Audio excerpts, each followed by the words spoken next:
Hey everyone, Mario again coming at you with another movie review, and as you can tell, it's another entry in my childhood favorites series.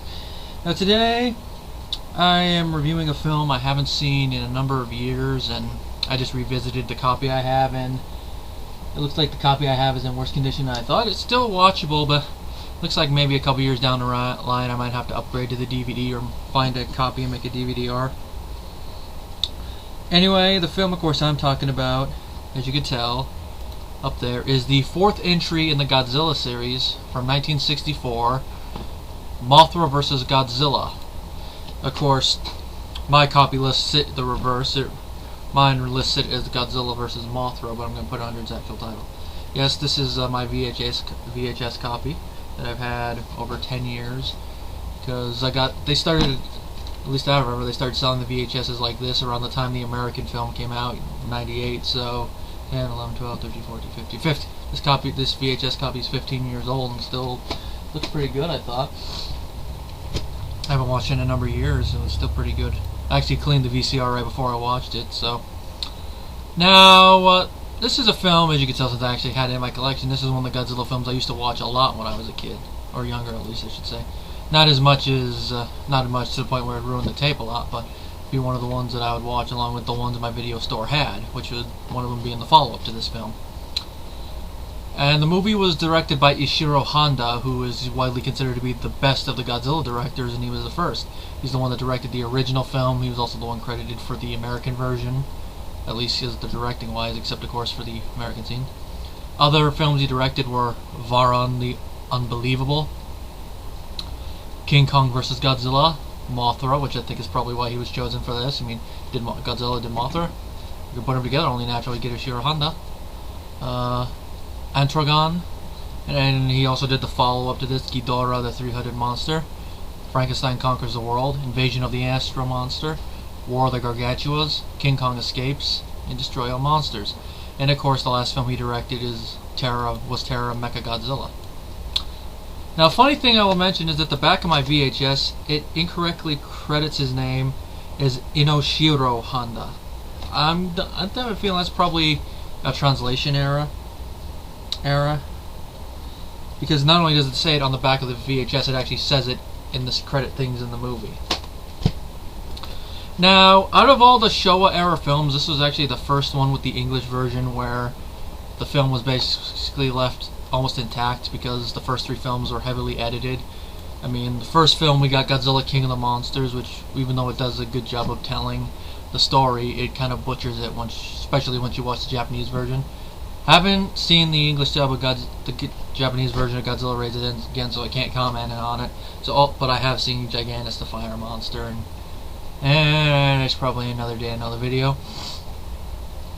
And then of course King Kong vs. Godzilla. While I prefer the Japanese version, I can watch the American version, though I will agree that it does kind of dumb things down to try to explain us for us dumbass American hicks.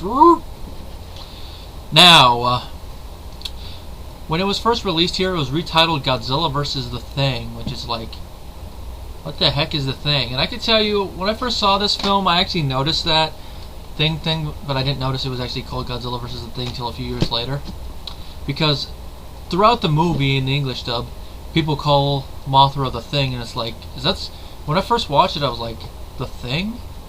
Okay, I hadn't seen Mothra. I still haven't seen Mothra in its entirety. And I hadn't seen the other Godzilla films that involve Mothra yet, but except probably for the follow-up. I don't remember which order I saw them in exactly, but it's like, is Mothra's nickname the Thing? It's like, should I have watched Mothra first? Am I missing something? Then of course I found out that thing, but upon watching the subsequent films, I'm like, thinking, am I missing something here? Why aren't they calling her the Thing like they did? Then of course I find out, and it's like, of course I had to. And it was basically just a marketing ploy, because if you look at that poster work, it's Godzilla fighting a question mark. It's like, I have to fight the question that's never asked. Great. Or in monster speak.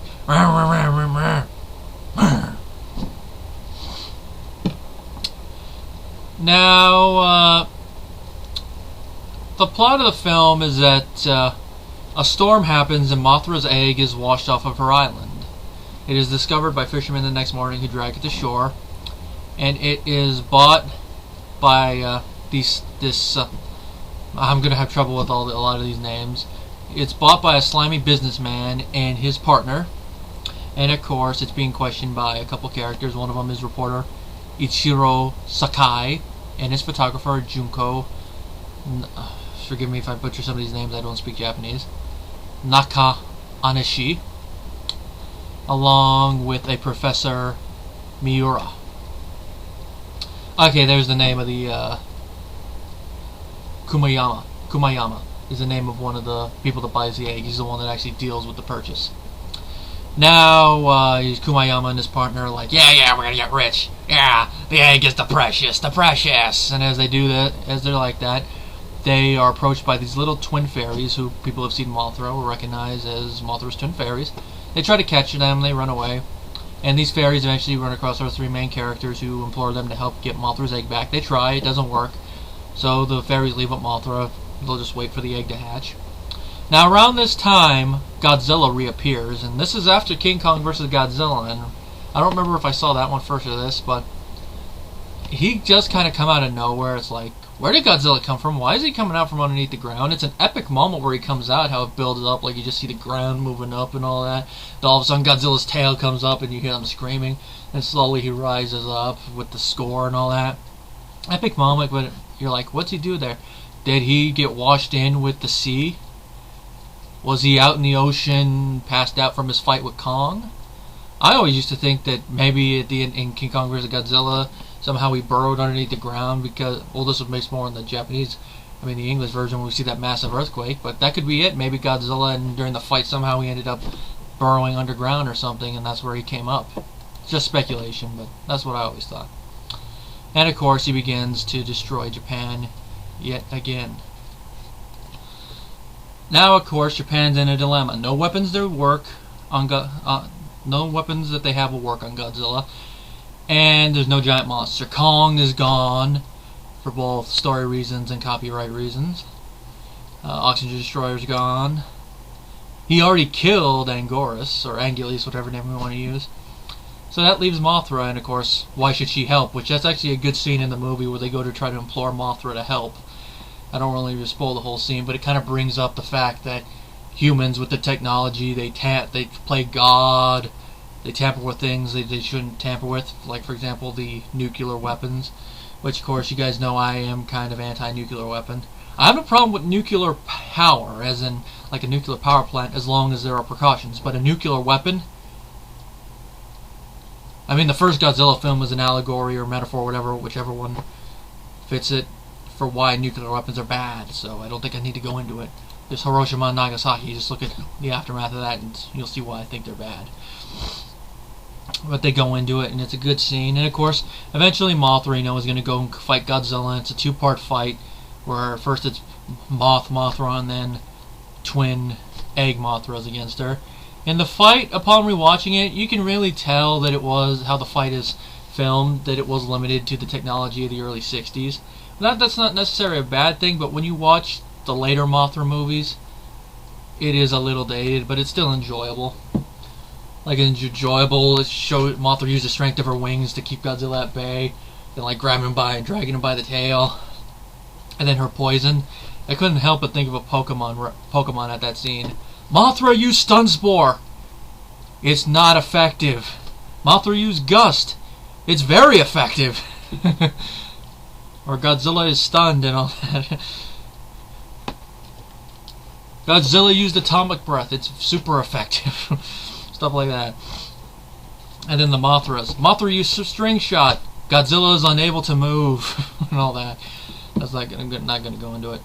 Now, of course, as you can tell, this review is based more on the English dub, because I haven't seen the Japanese version yet, as this is the one I grew up with, so it's childhood favorite, since the one I rewatched. Now, the English version was originally distributed by American International Pictures here in the U.S., and it opened in '64 in September in certain places, in New York in November. And as I mentioned before, retitled Godzilla vs. the Thing. And of course, a film cricket. I almost said film cricket. Yeah, Jiminy Cricket. Yeah, he writes film reviews. A film critic named Eugene Archer. This is what he wrote in his reaction to the film. Well, there are three things, not counting the movie. One has wings and looks like a big bee. The other two are hatched from the Thirst Thing's egg after quite a bit of worship. Cooch dancing from a pair of foot-tall native goddesses. Yeah, you know, there's the accent here, you know, for Eugene. It kind of fits an Archer, don't you think? Howdy, Eugene Archer. You know, couldn't help, couldn't resist. And I can see what he means there. A little bit. And of course the title changed back to Godzilla vs. Mothra for the re-release. Now, even though probably one of my favorite look of the Showa era Godzillas is probably the look he had in the previous film. I like his look in this one, although his jaw is wobbly, and that's because of an accident that happened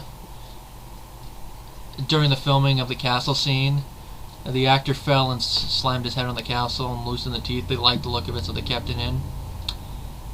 And one thing I noticed is that Godzilla is a lot more clumsy in this film, but I think it kind of fits because one, he's going through very tight areas to walk, and two, he could still be recovering from his fight with Kong. I mean, he did get beat up a little bit in that fight, not that much, but he did get beat up and shocked with electricity, and who knows what he's been doing between films. So, go home, Godzilla, you're drunk. I don't want to go home. I want to smash Tokyo. You're not near Tokyo.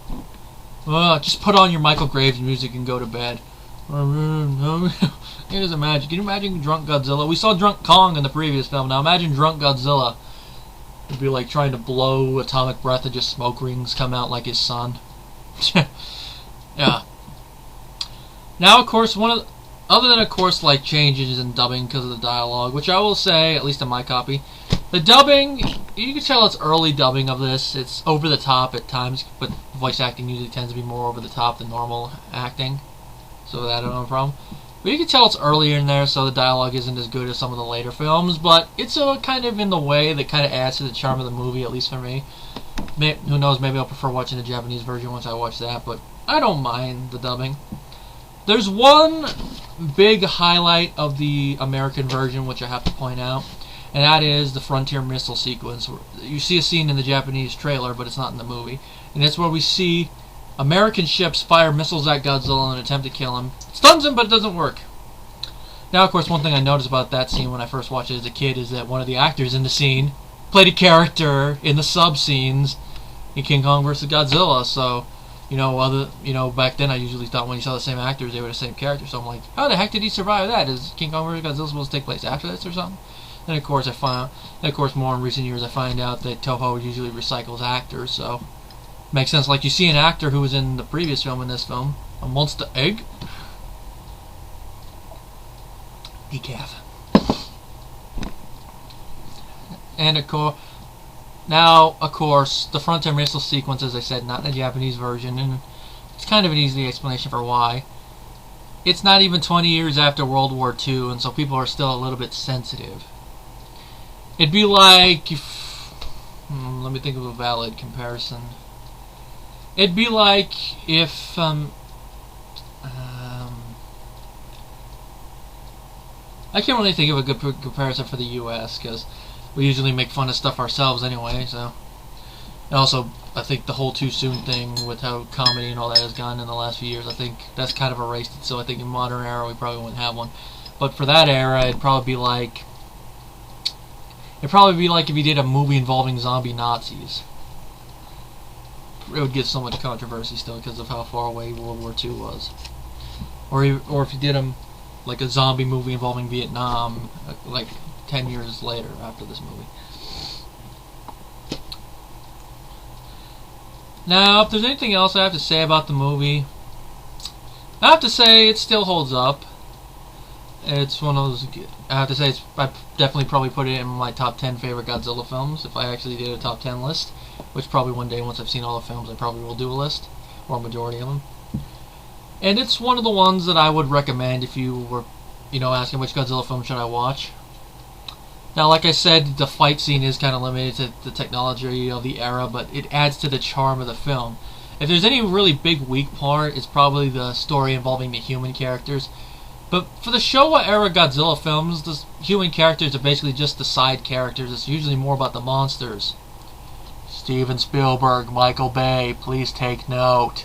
we're gonna have human characters, don't make them the freaking focal point of the movie. First one, it was okay, but the other films make him more of a side character. Guess you probably know what I mean by that. Now, what I mean is that they kind of just, with the human characters, they kind of just develop a story just so to connect it, so somehow they can get the monsters in there. With the Showa films, with the exception of the first film. That one actually does connect with the whole thing. With this one, it's just the reporters just trying to get Mothra's egg back, which it's serviceable. No real development among the characters other than them trying to help the fairies and Mothra. The rest of the side characters just doing random stuff in the wake of the monster attack, like one guy trying to get these kids back from an island where the final part of the fight takes place. And of course, the businessmen guys, getting their just desserts. I'm not gonna spoil it, but I think you could probably guess. And of course, other side characters like the egg guy having some comic relief, where every time someone mentions a monster's egg, he doesn't want to finish his hard-boiled egg. If you're so interested in eggs, cover the monster egg. A monster egg? That's funny. So my rating for Mothra versus Godzilla, aka Godzilla versus the Thing, I give it 4.5 out of 5. Like I said, a few moments might not be for everyone. And if there's any other flaw in the film, this is probably a nitpick. Doesn't bother me, but it might bother some people. Is the Twin Fairies song. Other than that, though, I can't really think of anything bad. And it does have a good rating with people. It has a 6.3 on IMDb. Has a 65% with the audience on Rotten Tomatoes. I think it could probably be a slightly bit higher, but that's respectable. And it has an 89% with the critics.